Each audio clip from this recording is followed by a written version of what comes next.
Cher Capricorne, bonjour, vous regardez Jean-François sur Fabiola Voyance. Voici vos prévisions pour le mois de mars.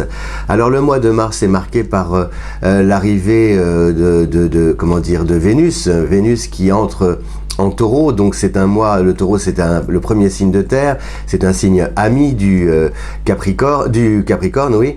Donc puisque le Capricorne est le troisième signe de terre, donc l'arrivée de Vénus en Taureau le 6, c'est vraiment une chance de pousser la romance, cher Capricorne.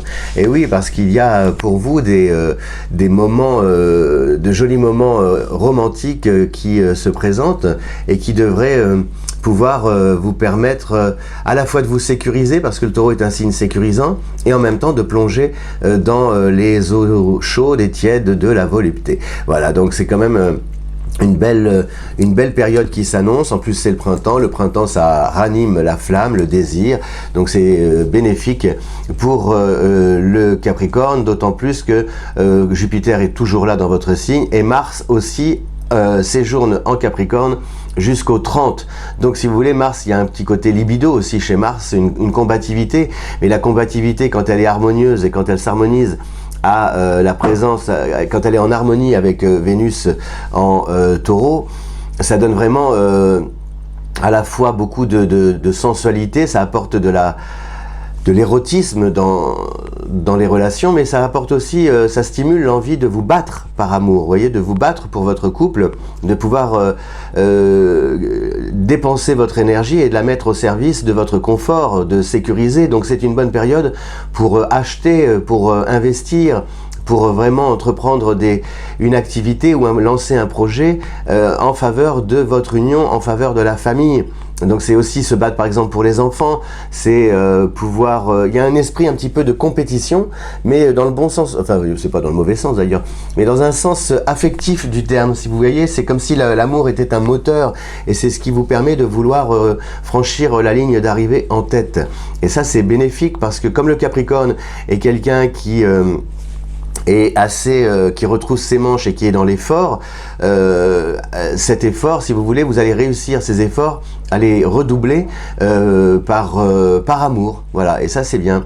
Alors on a aussi en plus, comme Mercure quitte le Poisson pour entrer en Verseau, et Mercure qui rétrograde jusqu'ici parfois, c'était un peu, ça ralentissait, ça freinait, il pouvait y avoir des contretemps, des petits conflits, des malentendus. Là justement, le départ, l'éloignement de Mercure, ça vous laisse comme ça toute latitude pour pouvoir aimer comme vous voulez, discuter, c'est bénéfique. Et puis on a donc Saturne aussi qui va quitter votre signe à partir du 23, Saturne entre en Verseau. Donc Saturne, c'était votre planète fétiche. Ça va, c'est pareil, même si Saturne jouait un rôle bénéfique pour le Capricorne, ça donne comme ça apporte une sorte un petit peu de légèreté. Donc imaginez un peu que vous étiez comme ça en état d'hibernation pendant un certain temps, que les projets et les activités étaient un peu stagnantes, et bien là, ce n'est pas forcément une accélération, une précipitation, genre dans l'urgence tout va vite, non.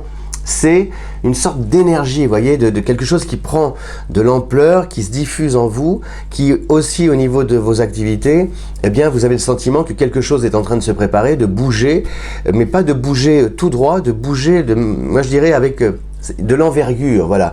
Par exemple, votre renommée s'accroît, vos projets s'étoffent, vos activités comme ça s'élargissent, se diffusent. Donc c'est très... ça vous permet de mesurer à quel point ce que vous avez mis en œuvre, c'est-à-dire ce qui part de vous, commence petit à petit à se propager dans le bon sens, et comme les ramifications, vous voyez, des arbres, d'un arbre.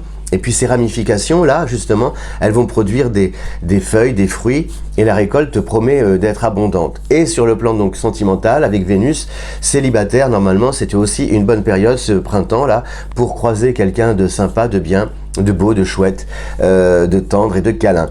Donc, pour le couple, c'est vraiment les rapprochements, l'envie d'unir ses forces, ses idées, son argent, etc., ses deniers, autour d'un projet qui vraiment nous permettra de vivre mieux. C'est une très bonne période pour programmer un mariage ou fêter par exemple des fiançailles, mettre un bébé en route. Il y a quelque chose de très joyeux et de très rond, vous voyez, dans cette Vénus en Taureau. Et toujours pareil, au sens voilà, large, un peu comme une sphère. C'est pas une bulle protectrice, non, parce que ça va quand même, ça se diffuse, plutôt comme une espèce de grand soleil, avec ses rayons qui se diffusent tout autour de vous et qui apportent beaucoup de chaleur dans les relations, beaucoup de bonheur dans les activités et dans les projets. Voilà, cher Capricorne, je vous remercie d'avoir suivi cette vidéo, d'être fidèle à Fabiola Voyance. Si vous voulez découvrir votre thème astral, vos études personnalisées, eh bien tout cela c'est à votre disposition dans les liens, sur le lien qui est là en description. Je vous remercie et si vous aimez cette vidéo, eh bien merci déjà de bien vouloir la partager sur les réseaux sociaux. Vous connaissez maintenant le texte par cœur. Faudrait que je la mette en chanson, mais je ne sais pas si j'ai encore le cœur à chanter. Peut-être un jour. Mais oui. Qu'est-ce qu'il a, Jean-François? Qu'est-ce qu'il a, Jean-François? Il chante plus, il va chialer. Je vous embrasse. À bientôt. Merci. Je vous embrasse, c'est familier, ça dit. Oh et oh. Pas trop d'audace, Jean-François. Mes salutations distinguées, monseigneur. À bientôt. Ciao.